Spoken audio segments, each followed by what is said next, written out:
Bismillahirrahmanirrahim. Assalamualaikum warahmatullahi ta'ala wabarakatuh.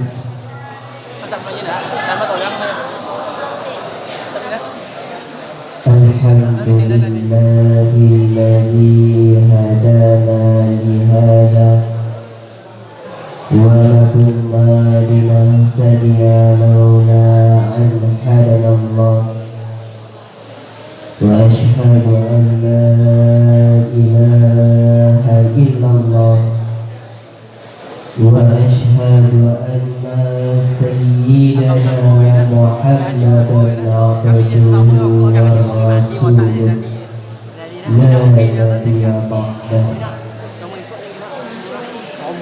Ta'zim wal ikram kami yang kami muliakan kepada almarhum Abu dan almarhumah Umi beserta almarhum Abi yang ada di Kubah.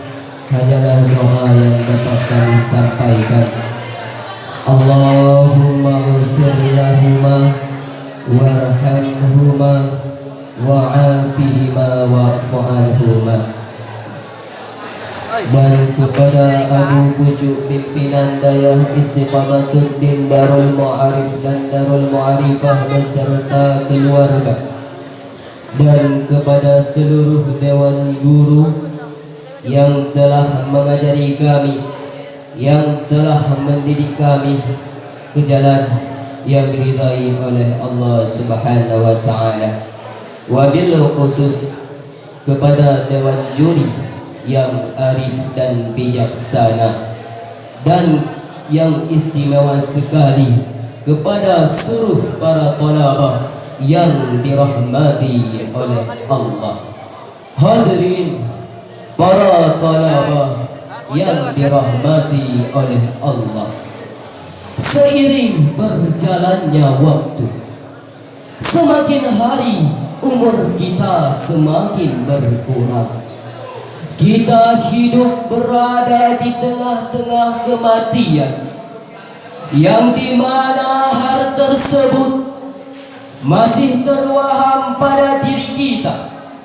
Apakah kita besok masih bisa melihat alam dunia ini, ataukah kita sudah pulang ke alam yang dimana kita sedang terpujung, yang dibalut dengan kain putih? Oleh sebab itu, tergoreslah hati kami untuk membawakan satu judul syarahan yang telah kami beri judul Renungan Kematian.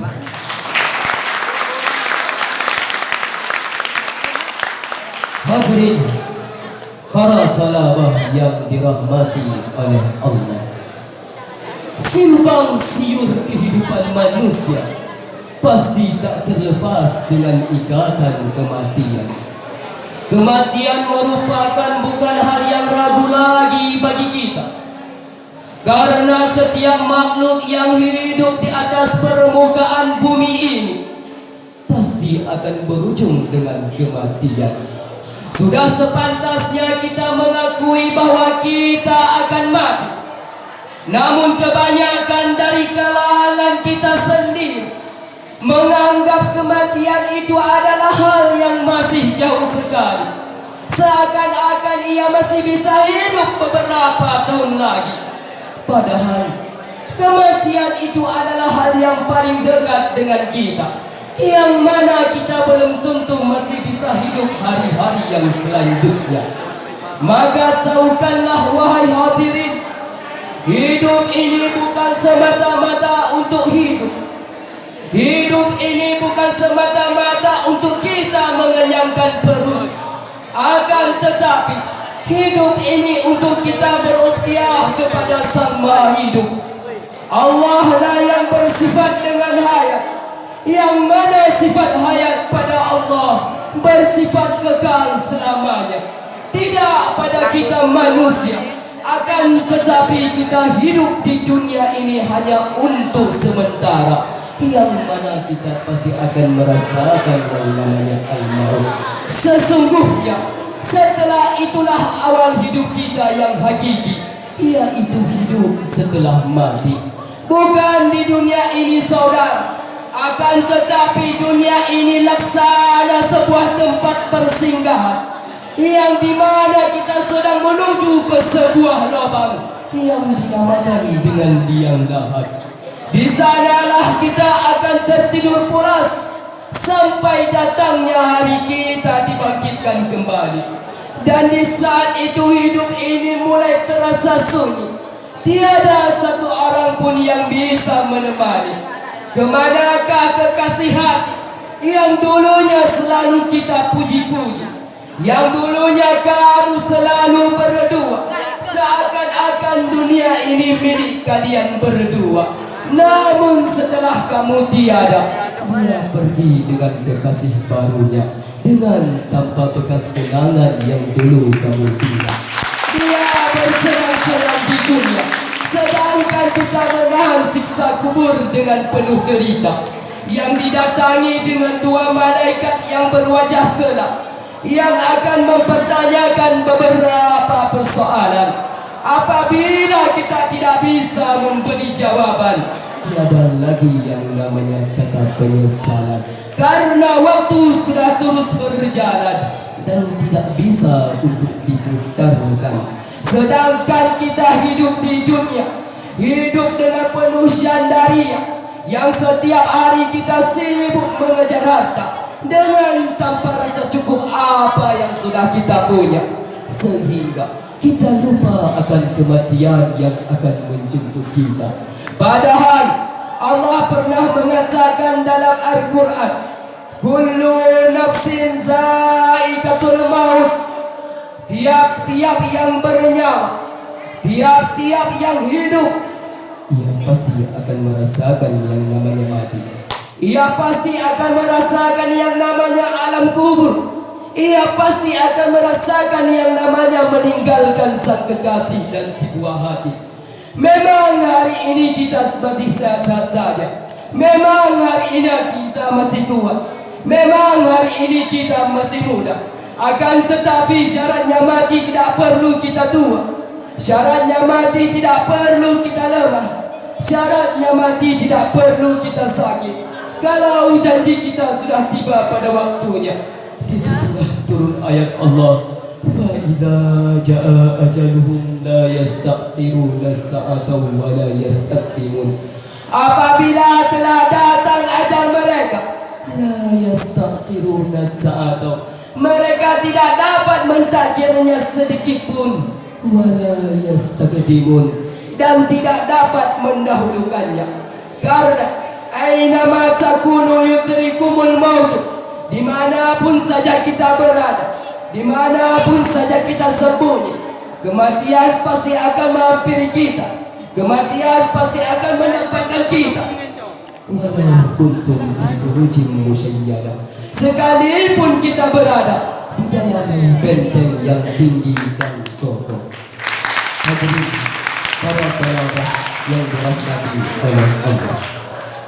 Oleh sebab itu, jadikanlah kematian tersebut sebagai mu'izzah bagi kita, sebagaimana Rasulullah sallallahu alaihi wasallam pernah bersabda, "Kafa bil mauti wa izzah." Cukuplah kematian sebagai pelajaran terbesar bagi kita.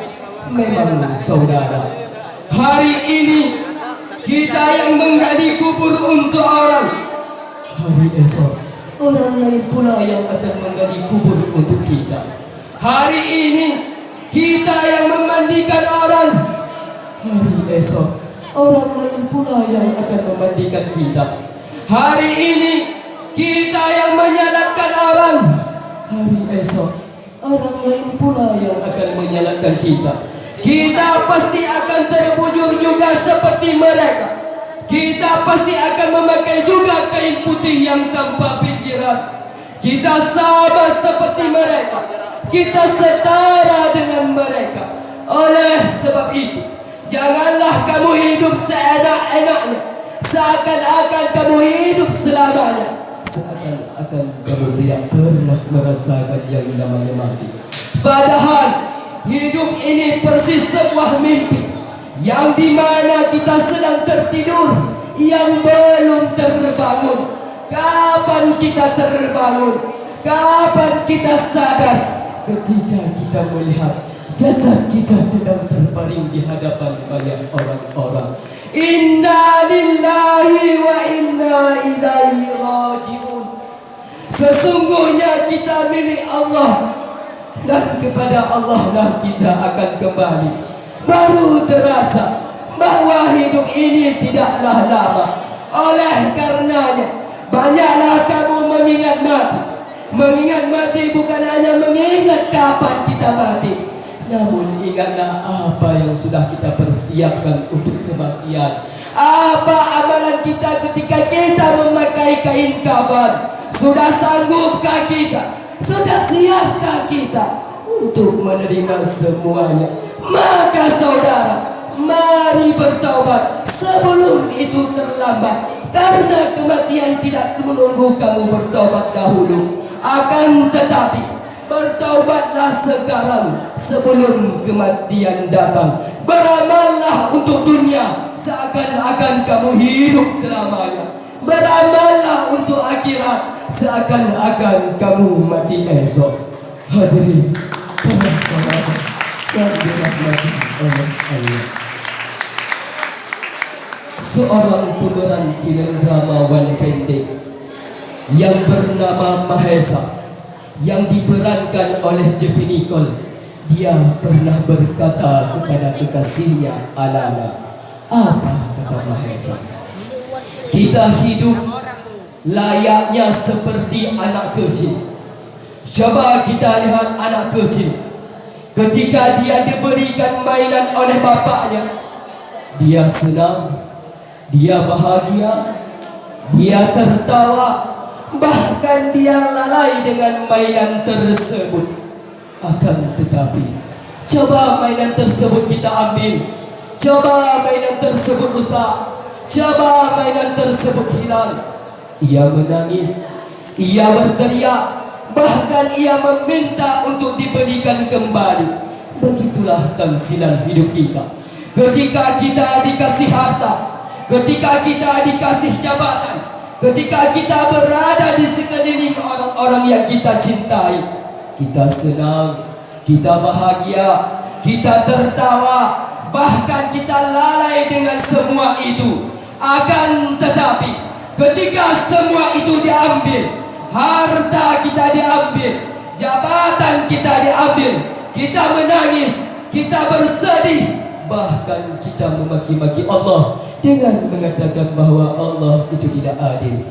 Hadirin para talabah yang dirahmati oleh Allah, adapun yang menjadi kesimpulannya adalah, semasih hayat di kandung badan, semasih kesehatan bersemayam di dalam raga, pergunakanlah umur ke jalan kebaikan sebelum kematian datang menjemput kita. Persiapkanlah bekal untuk menempuh alam kubur sebelum kamu nyenyak tertidur. Man dakhala al-qabra bila zadin faka'annama rakabal bahra bila safinatin. Barang siapa yang masuk kubur tanpa berkat, seakan-akan ia mengarungi lautan tanpa perahu. Oleh karena itu, persiapkanlah bekal kita untuk menempuh kematian. Sebagaimana pepatah bijak mengatakan, hai anak muda, berfikirlah kepada waktu pagi, bekerjalah kepada waktu siang, makanlah kepada waktu sore, dan tidurlah kepada waktu malam. Dari kata-kata tersebut, kita dapat menafsirkan, berfikirlah waktu pagi, yaitu belajarlah mumpung masih muda. Bekerjalah kepada waktu siang, amalkanlah ilmu di saat dewasa. Makanlah kau pada waktu sore, hari tua kau tinggal menikmati hasilnya. Dan tidurlah kau pada waktu malam, dan matilah kau dengan tenang. Kalau pagi kau tidak berfikir, maka siang kau tak bisa bekerja. Kalau siang kau tidak bekerja, maka sore mau makan apa? Kalau sore kau tidak makan, maka malam tak bisa bekerja. Mungkin hanya itulah yang dapat saya sampaikan. Akhirul kalam. Wassalamualaikum warahmatullahi wabarakatuh.